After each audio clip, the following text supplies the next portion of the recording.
Assalamualaikum warahmatullahi wabarakatuh. Waalaikumsalam warahmatullahi wabarakatuh. Saudara-saudara, ini musuh dalam artian mutlak, sedangkan musuh dalam artian ideologis, setiap orang yang pandangan hidupnya tidak sama dengan kita. Bahasa langsungnya, setiap orang di luar Islam secara ideologis, ya. Adapun secara manusiawi, kita tetap toleransi, saling menghormati, setuju dalam perbedaan pendapat, kembali kepada prinsip lakum dinukum. Kewajiban saling menghormati sesama manusia, tapi secara ideologis tidak ada kompromi. Begitulah Nabi Adam tergoda. Dan begitulah iblis selalu menggoda keturunan-keturunan Nabi Adam. Sampai kepada kita sekarang ini. Tiap kali kita hendak melakukan berbagai kebaikan, iblis ini mulai bisik, kasar, kusuk, kesek. Saudara tadi dari rumah mau berangkat niat dengerin ceramah macam ini. Apa dikira iblis enggak? Wah, gatal iblis. Kata iblis, alah jangan bertingkahlah dengerin ceramah. Ceramah mah urusan 70 ke atas. Ente masih muda. Berjuang kita. Jihad, bismillah. Tidak, saya mau dengar ceramah. Berangkat kita ke tempat ini. Sampai di sini apa dikira iblis diam? Enggak. Dia bisikin lagi. Iya. Lo hadir ke sono dah. Cuma nyampe sono. Ngomong aja ngomong dah. Ustadz mah jangan didengerin. Ngomong aja udah. Perang lagi jihad. Saya nggak mau ngomong. Mau dengerin betul-betul. Kata iblis. Iya lo dengerin dah. Jangan ngomong. Cuman pules.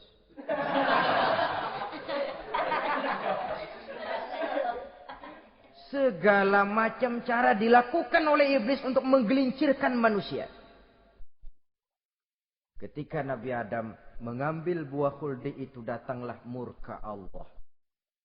Adam, seolah-olah kalau bahasa kita, kelewatan kamu Adam. Dari belum ada aku ciptakan kau. Barangkali kau merasa kesepian, aku ciptakan Hawa. Aku tinggikan derajatmu dari malaikat sampai malaikat sujud kepadamu. Aku perintahkan kau tinggal di sorga dengan seluruh fasilitas yang ada di dalamnya. Cuma satu yang aku minta.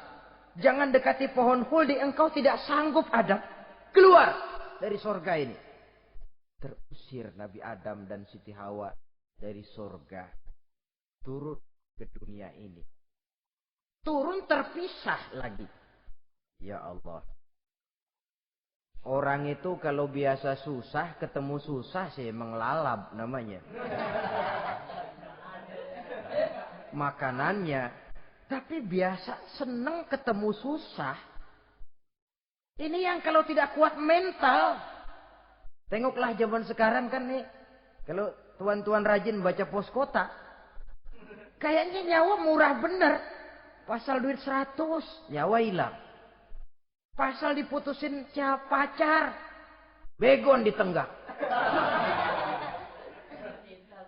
Gantung diri pakai tali plastik.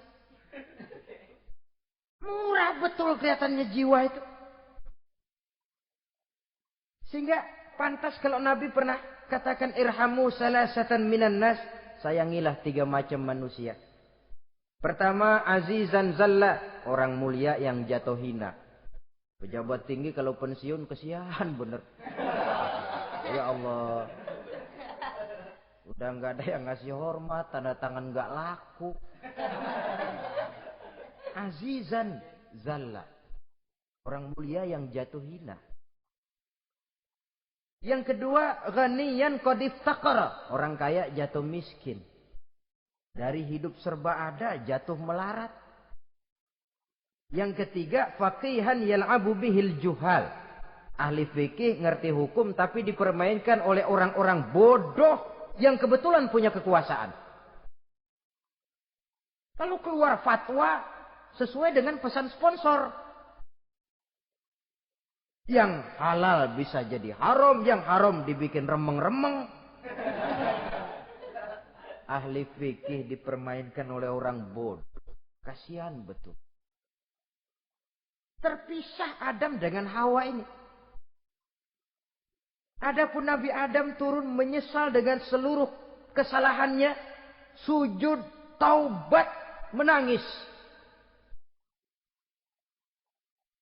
Menurut riwayat 300 tahun beliau sujud.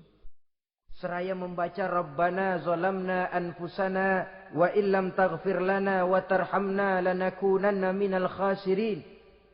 Ini doanya Nabi Adam. Ya Allah, kami telah zalim kepada diri kami sendiri. Andai kata engkau tidak kasihan, tidak memberikan ampun kepada dosa yang kami lakukan, sungguh kami termasuk ke dalam golongan orang-orang yang rugi. Ini yang dibaca Nabi Adam dalam taubatnya. Di akhir taubatnya, Nabi Adam munajat kepada Allah. Ya Allah, dengan kebesaran Muhammad, ampunilah dosa saya.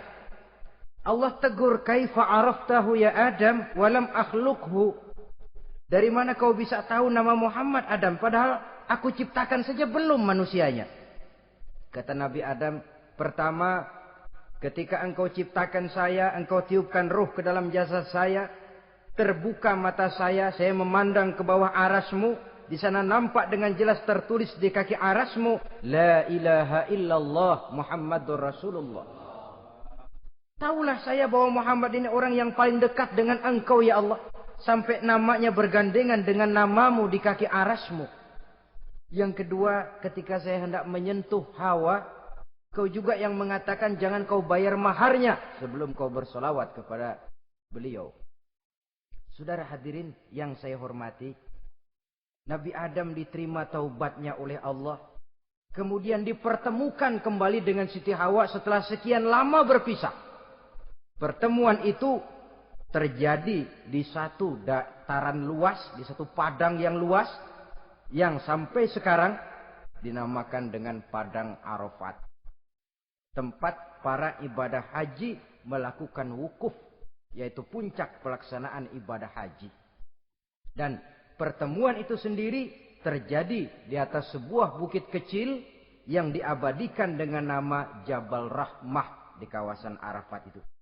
Di atas Jabal Rahmah itu ada satu monumen kecil untuk mengabadikan pertemuan Nabi Adam dengan Siti Hawa. Lalu tinggallah keduanya di permukaan bumi ini. Oleh Allah diberikan karunia keturunan yang banyak. Dan tiap kali lahir kembar.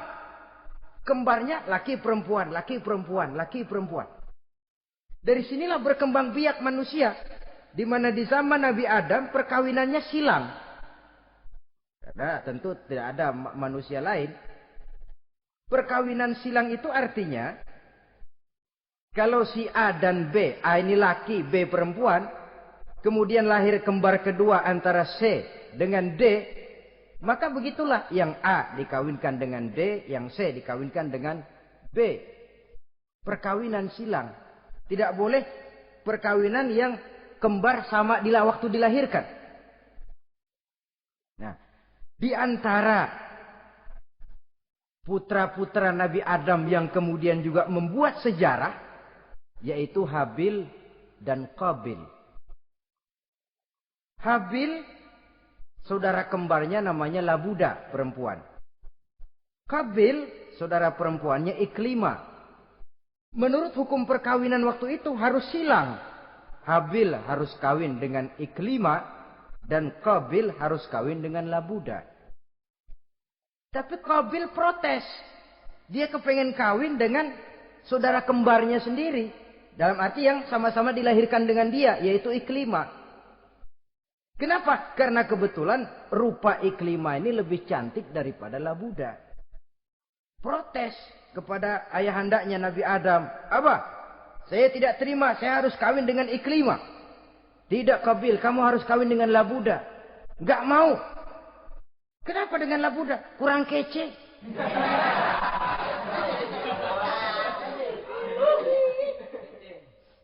Bertengkar, Nabi Adam tidak berhasil menyelesaikan. Lalu diserahkan saja kepada Allah. Kata Allah begini saja, bikin korban. Kamu berdua, Habil, Qabil. Siapa yang korbannya aku terima, dia boleh kawin sama Iklimah. Ternyata korban yang diterima adalah korbannya Habil. Jadilah Habil kawin dengan Iklimah. Tapi Qabil tidak puas. Dendam kesumatnya timbul, iblis ngilikin. Resep. Akhirnya dibunuh saudaranya Habil ini. Inilah sejarah pembunuhan pertama dalam kehidupan manusia. Qabil membunuh Habil. Habis dibunuh bingung. Bagaimana naruhnya ini mayat? Allah lalu memberikan petunjuk. Dalam Al-Maidah ayat 31 itu dijelaskan. Ada burung gagak berantem sama burung. Yang satu mati.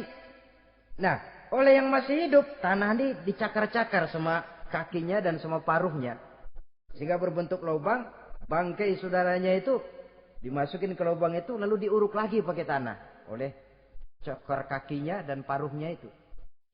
Sehingga Qabil, cara ini bisa.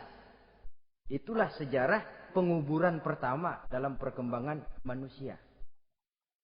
Oleh karena itu, Nabi memberikan penjelasan, man sanna sunnatan hasanatan falahu ajruha wa ajru man amila biha wa fi riwayatin wa ajru man tabi'aha.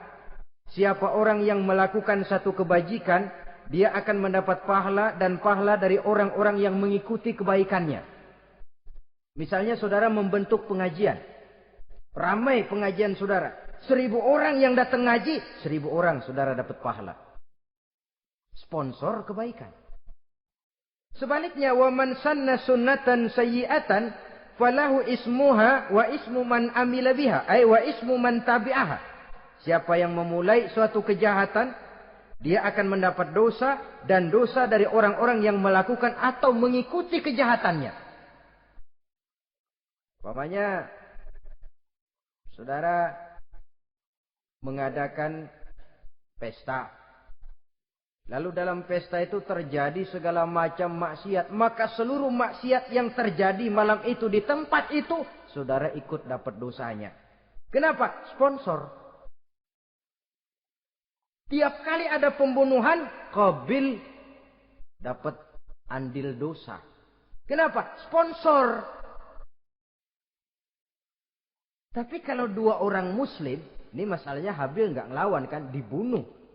Tapi kalau 2 orang muslim berkelahi, kata Nabi apa?